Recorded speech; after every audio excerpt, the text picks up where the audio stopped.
বর্তমানে L1 machine update হওয়ার পরে যে জিনিসগুলো লক্ষ্য করা যাবে, যেমন ধরুন সেল দেওয়ার ক্ষেত্রে sell of fertiliser, sell to farmer, Aadhaar number touch করতে হবে কাস্টমারে, তারপর আধার নম্বর দিতে হবে 381796170824 দেওয়ার পরে সেলফ দি biometric authenticate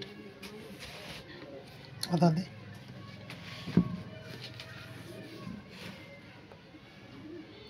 accepted.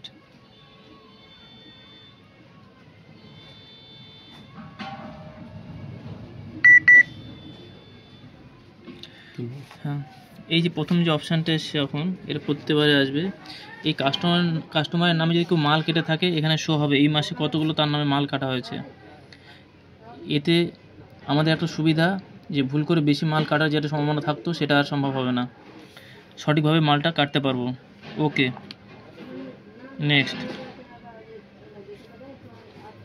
No,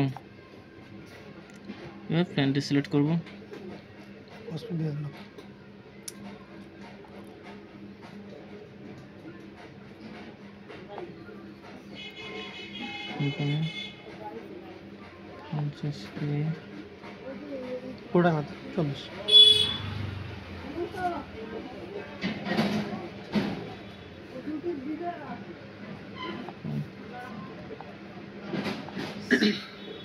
Yes,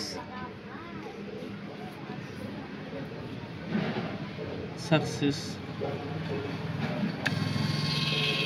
complete.